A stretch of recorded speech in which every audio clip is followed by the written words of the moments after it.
Assalamualaikum warahmatullahi wabarakatuh.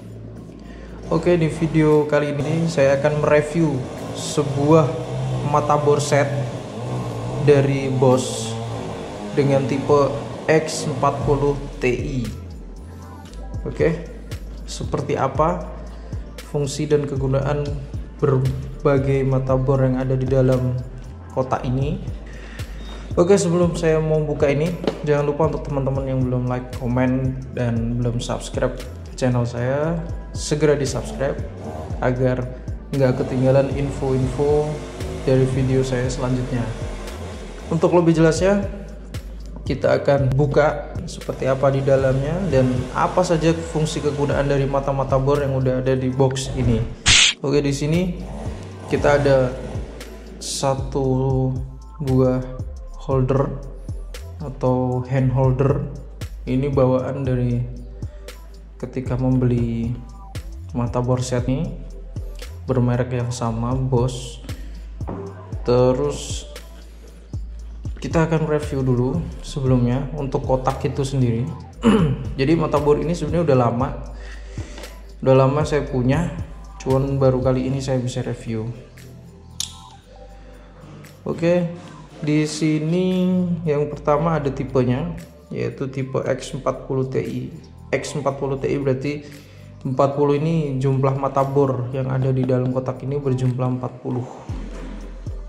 Oke, untuk selanjutnya dari case-nya sendiri, case-nya ini ada semacam gridnya ya. Grid kasar ini sangat-sangat bagus, jadi fungsinya itu untuk supaya kita bisa bawa untuk ke tempat outdoor. Case-nya sendiri juga berkesan kokoh karena desainnya di sini ada huruf ya, berbentuk huruf X. Terus di belakang sini kita bisa lihat di sini ada motherboard untuk besi dari ukuran 1,5 mili sampai dengan 6,5 mili. Dapat juga untuk holder soket di dalamnya. Ini biasa untuk dimasukkan ke dalam bor.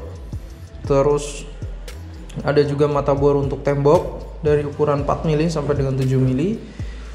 Ada motherboard untuk kayu. Itu untuk melubangi ya. Dari 4 mili sampai dengan 8 mili. Ada juga motherboard untuk ngebuat lingkaran dan lubang untuk kayu dari ukuran 16 mili sampai dengan 32 mili. Ada juga mata obeng di sini, panjang 25 mili untuk keseluruhan. Oke, di sini ada juga countersink. Oke, kita akan buka kotak ini seperti apa di dalamnya dan fungsi-fungsi dari motherboard itu sendiri.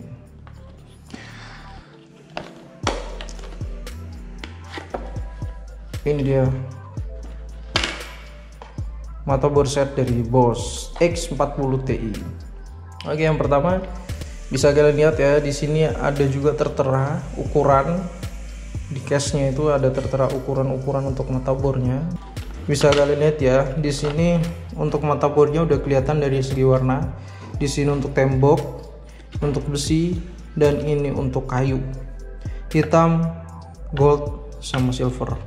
Oke, terus di sini ada juga untuk holder. Holder ini digunakan untuk bor, jadi bisa masuk ke cuk atau ujung bor, terus bisa dimasukkan untuk jenis-jenis mata obeng dan mata countersink. Oke, pertama kita akan review dari motherboard dulu karena ini yang sangat banyak. Di sini kita motherboard besi kita dapat 1 2 3 4 5 6 7 8 9 10 11. Ada 11 motherboard untuk besi, 4 motherboard untuk kayu, dan 4 motherboard untuk tembok. Oke, sebelumnya kita hitung dulu ya, sesuai nggak 40 pieces atau 40 buah sesuai dengan yang ada di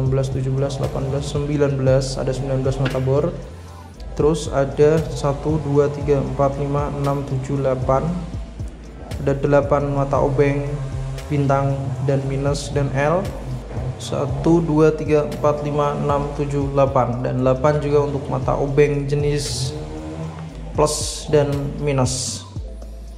Oke, ada 1 holder, 1 countersink, ada 3 untuk pelubang ya, ini untuk melubangi kayu.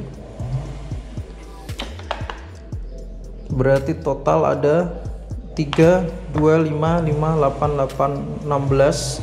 16 ditambah 19, ada 40 buah mata bor di dalam sini, baik itu untuk obeng, holder, dan countersink. Oke.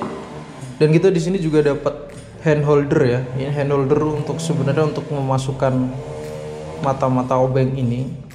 Ketika kita nggak pakai bor atau kita nggak ada bor, kita bisa menggunakan hand holder ini. Di sini juga ada grid karet. Dia sangat-sangat handy di tangan, nggak meleset karetnya. Bahannya dari karet murni. Terus di sini ada stainless bahannya, jadi nggak ada karat. Terus di dalamnya ini bisa kalian lihat rekan-rekan, di dalamnya ini ada kayak magnetnya. Ya, di dalam situ ada magnetnya. Jadi ketika kalian masukin mata obeng di sini, dia bisa langsung merekat. Sekarang kita akan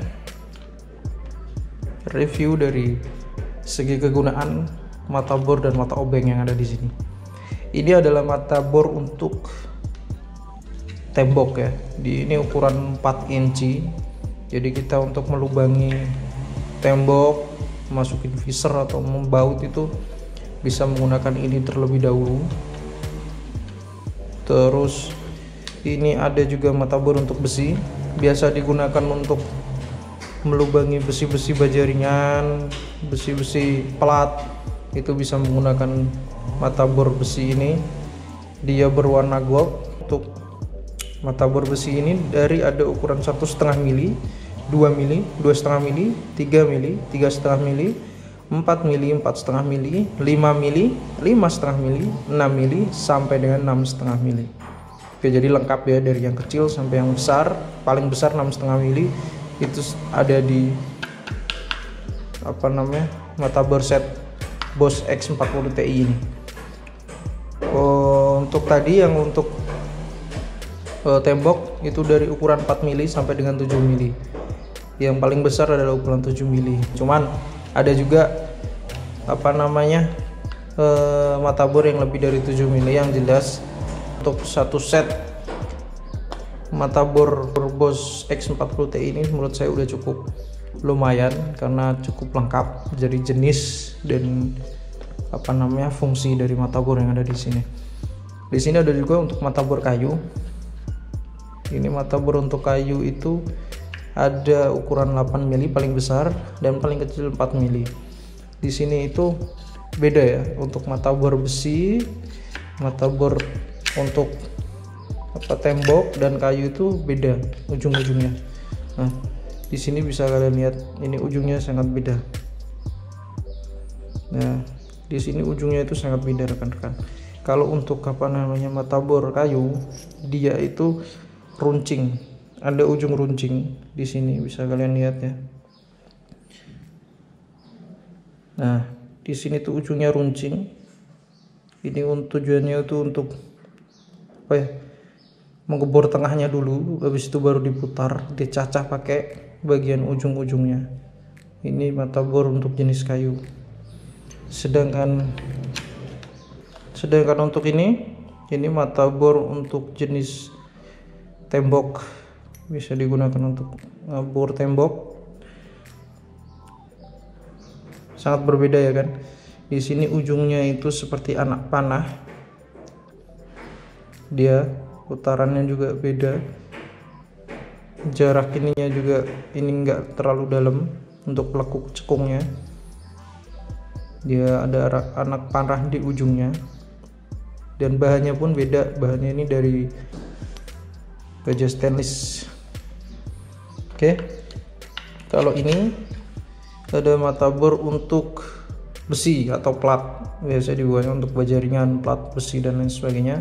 Pokok materialnya besi. Ini bahannya dan warnanya juga beda, warnanya kuning. Untuk lengkungnya ini sangat dalam, dan ujungnya ini enggak ada aksen-aksen tambahan ya, atau bentuk yang khusus. Dia itu hanya runcing aja ke depan, hanya runcing ke depan untuk mata bornya. Ini juga harus rekan-rekan perhatikan agar nggak salah memilih mata bor. Oke, dan selanjutnya ini adalah mata obeng. Mata obeng di sini ada mata obeng untuk ini ya, bunga atau bintang biasa orang bilang. Ini ada segi 6, segi 6 ada 3, ada untuk kunci L, ada 4 kunci L, ada minus yang paling besar S7. Dilanjutin juga di sini juga ada juga mata obeng dari minus ukuran S6, di bawahnya S7. Ada S4, berarti ada 3 mata obeng minus. Terus ada 6 mata obeng untuk plus. Cuman di bawahnya ini beda guys. Jadi di bawah sini itu ada tambahan lagi, bisa kalian lihat ya. Nah, di bawahnya itu ada kayak semacam tambahan gitu. Ini biasanya untuk obeng-obeng atau baut-baut yang memiliki segi 8 ya. Untuk ini ada yang paling runcing, ini yang paling runcing, dan ini yang sedang, ini yang besar runcingnya. Oke, itu untuk mata obengnya. Setelah kita ke mata obeng, di sini kita dapat juga untuk holder. Ini holder dimasukkan ke dalam ujung cuknya bor, karena di sini kan ada semacam gridnya atau dudukan untuk masuk ke cuk agar dicengkram sama cuk ini. Dan ini ujungnya untuk masuknya mata-mata obeng. Jadi kita kalau menggunakan mata obeng ini kita pakai cuk ini. Tapi kalau kita menggunakan mata bor kita nggak perlu pakai cuk, udah bisa di lock sama cuk itu sendiri ujungnya, karena udah panjang. Kalau ini kan pendek, jadi kita harus punya holder lagi. Oke, untuk holdernya di dalamnya juga ada magnetnya, magnet. Terus ada juga untuk countersink.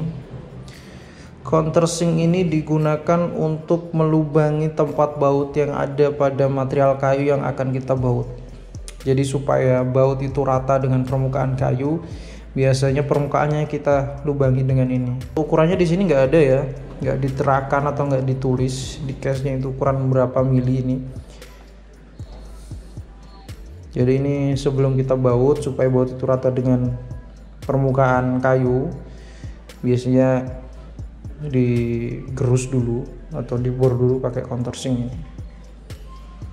Ini countersink ini juga bisa langsung ke dalam bor, cuman lebih aman ya karena ini pendek. Bisa kita pakai holder, bisa kita masukkan holder lebih dahulu, baru holder kita masukkan ke dalam cuk bor, baru kita bisa bor atau kita drill material kayu itu, material permukaan kayunya. Oke, itu fungsi dari countersink. Jadi buat rekan-rekan yang belum tahu, selanjutnya kita ada mata bor ini untuk melubangi ya. Jadi ini sebenarnya fungsinya untuk melubangi material juga, sama halnya dengan countersink, cuman di sini tuh lebih dalam. Dia bukan hanya untuk permukaan ya, itu untuk melubangi. Mungkin kayunya itu sangat tebal sehingga di nabel itu susah untuk masuk. Untuk kita mau pakai penghubung lagi antar kayu, nah itu bisa pakai ini itu untuk melubangi kayu itu supaya bulat sempurna. Jadi bentuk desainnya sendiri itu sangat beda ya. Dia hampir sama dengan mata bor kayu yang tadi yang hitam ini, Cuman bedanya ini lebih lebar. Jadi di sini ada untuk ngebuat diameter lingkaran di dalam material kayu. Ini untuk ngedalemi. Oke. Di sini untuk mata bor untuk melubangi atau membuat diameter pada kayu ada ukuran 16, 22 dan paling besar adalah 32. Oke, dan holder ini kita akan tes untuk holder ini bisa seperti apa sih daya magnetnya, itu kuat atau enggak. Kita akan tes. Ini enggak begitu enggak begitu kuat untuk daya magnetnya, biasa aja, dia asal masuk, nggak begitu kuat. Oke. Jadi banyak yang bilang juga, saya lihat di grup untuk para penggiat perkakas tuh banyak yang bilang juga kalau toolkit atau mata bor set Bosch yang warna hijau kotaknya itu banyak yang bilang itu tidak original. Nah, jadi di sini saya nggak bisa mengatakan ya mata bor ini itu original atau enggak. Yang jelas di sini itu udah lengkap. Untuk bicara original atau enggaknya saya nggak bisa memutuskan, karena semua itu tergantung fungsi dan kegunaan yang mau kalian kalian pakai. Menurut saya di sini lengkap. Cuman untuk kualitas materialnya sendiri itu memang menurut saya juga nggak begitu solid, nggak seperti peralatan Bosch pada umumnya. Di sini tuh sangat-sangat nggak begitu solid lah menurut saya. Entah ini original atau enggak, saya kurang tahu. Ya, dulu untuk mata bor set ini saya beli dengan harga 135.000. Kita udah dapat 40 pieces mata bor dan mata obeng berikut dengan fungsi dan kegunaannya. Jadi menurut saya untuk kalian yang memiliki budget minim tapi mau ngedapetin mata bor set yang lengkap, bisa kalian saya rekomendasikan untuk memakai atau membeli ini X40 Ti. Nggak ada ruginya juga kalian untuk membeli ini, meskipun secara kualitas ini jauh dari prediksi saya ya untuk merek Bosch. Cuman cukup mumpuni atau lumayan lah untuk kalian yang memiliki budget minim. Cuman kalau untuk kalian yang memang pekerjaannya, produktivitasnya itu memang membutuhkan mata bor dengan kualitas yang bagus, menurut saya belilah mata bor set yang merek Bosch dengan casing warna biru, dan dia itu selalu ada stiker original. Biasanya yang asli itu ada di sini. Jadi ketika kalian beli, bentuknya itu seperti ini, dia ditutup seperti ini, dan di sini ada stiker asli. Biasanya ada QC Paste by Bosch atau Assemble by Bosch atau banyak lah. Pokok di sini ada biasanya stiker hologram yang asli merek Bosch. Kalau menurut saya sih ini bukan gak asli ya, tapi tiruan. Karena dulu saya beli ini, dia posisinya nggak ketutup seperti ini rekan-rekan. Nah, dia posisinya nggak tutup seperti ini, jadi dia itu seperti ini. Terus ditambah ini holdernya di samping seperti ini. Terus di sini ada kartonnya atau pembungkusnya.